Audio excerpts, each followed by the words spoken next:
What's up, guys? I'm Shane Peterson, and this is Off the Rip. We're going to be talking about San Diego Supercross, which was a race that had a retro theme, a lot of mud, a lot of excitement and shakeups. So let's get into it.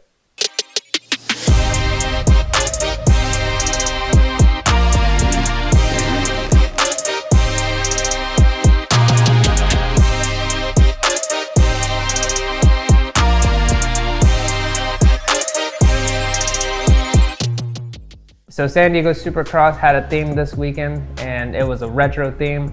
So a lot of teams, a lot of riders participated, and there were some really cool kits, and some kits that I saw that I want to point out that I just really liked were the Lawrence brothers and the Honda team. They had a retro look. It modeled the 1973 CR250 Elsinore.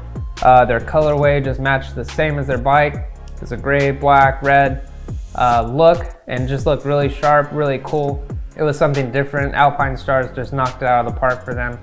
I really liked it, especially with the black boots. Super sick, nice details on everything. Christian Craig also had a really cool kit. I'm glad he ditched the onesie or the wetsuit, whatever the heck he wore in Anaheim 1. And Fox did a San Diego Chargers inspired kit for him. Really cool, baby blue, the yellow lightning bolts on the shoulders. Looked really sick on the Husky. And his teammate, Malcolm Stewart, also had a really cool kit from 7. It was like white and blue, and it just looks good on the Husky, matched real well. Some 90s themes that I thought were really cool were Moto Concepts and Canvas. They did a McGrath 90s Honda when he was wearing Fox, and that was just a cool look at the time, and so they brought that back and mimicked it pretty well, so that was cool to see. My boy Trey Fierro was looking fresh in that Skills Racing gear. He had that 90s look, and so did Club MX. They had really cool retro colors, just neon and just bright gear, so really cool stuff from the weekend, and those are the ones I wanted to point out.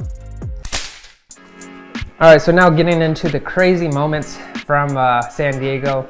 One that I saw, I was going through Instagram, and I see Mitchell Harrison posted a video of him coming up short on the jump and casing the living lights out of that double or triple. It was gnarly, dude. I haven't seen a case like that in a while. And then moving on to the races, I saw Shimoda go down in that heat race a couple of times. The track was just brutal.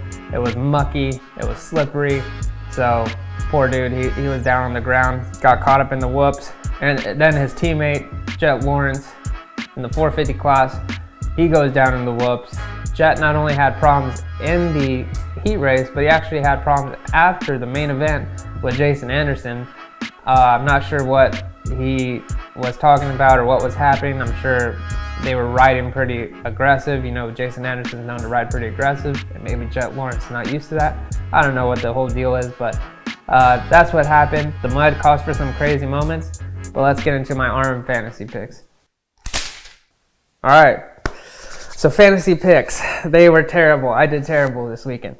Not proud of it. I didn't know where to pick. I hate the mud, man. I'm so tired of the mud. I'm tired of this, Grandpa. That's too damn bad! It makes it so inconsistent. You don't know who's gonna do well.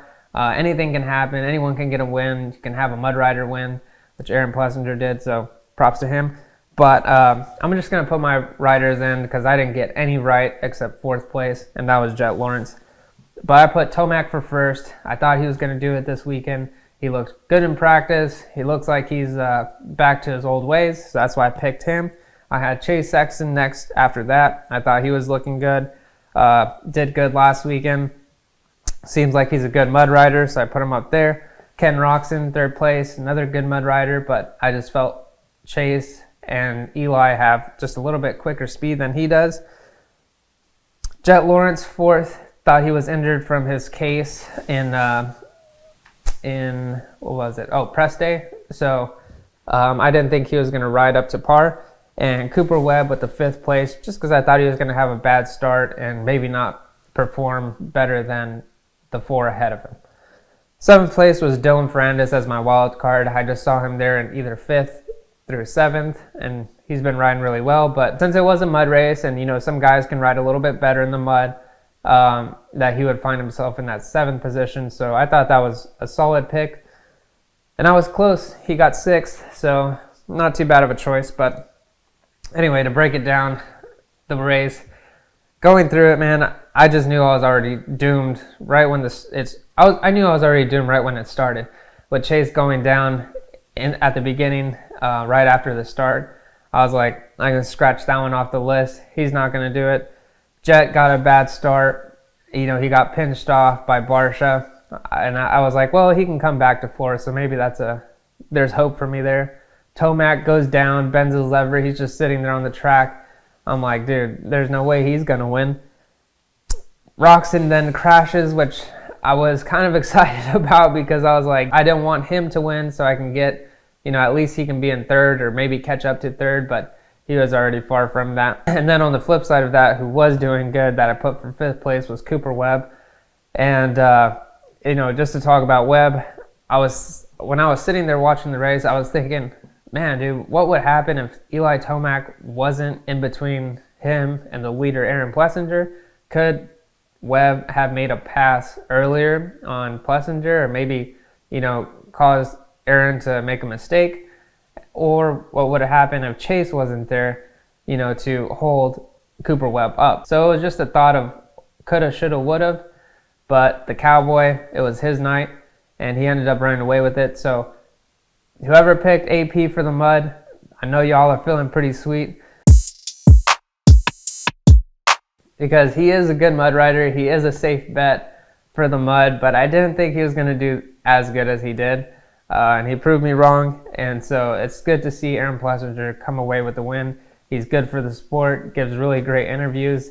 And I think if somebody were to clip his interviews, put them online, somebody will watch who's not even a fan of the sport and would be interested in watching Aaron Plessinger the next race or throughout his career because he just gives those unique, great interviews. So I like him. I like him for the sport. He's really good. And yeah, that's what my fantasy picks were. Pretty rough weekend for me. But we're going to regroup. We're going to go into Anaheim too with hopefully it's better weather, but hopefully make up some points. I think my ranking was like at 2,000 something. Now I'm at 6,000, so I'm falling back. So I got to regroup. I got to do better. I got to do way better.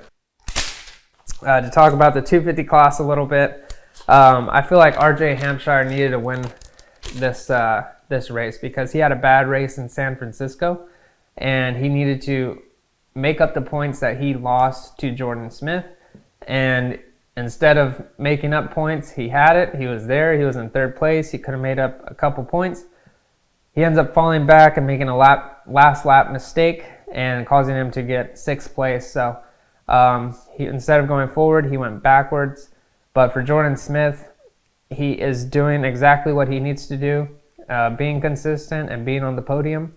He's been on the podium for 3 races now. He's the only guy to be on the podium all 3 races. So if he can just stay consistent, I think he'll find himself holding that number 1 plate at the end of the season. And then who's also doing very well too is Garrett Marchbanks. He's had 2 solid rides. And so he's creeping up on a race win too. And so can he get in the way of, spoiling a race for RJ or Jordan Smith? But the one who was on top of the podium at the end of the night was Nate Thrasher. He got a win. So he's turning his bad luck around, and so he will also be a spoiler for the championship. So that's all I have for today for Off the Rip. Thank you guys for watching. Please remember to subscribe, like, and drop a comment. I'll see you guys next weekend to talk about Anaheim 2. Peace.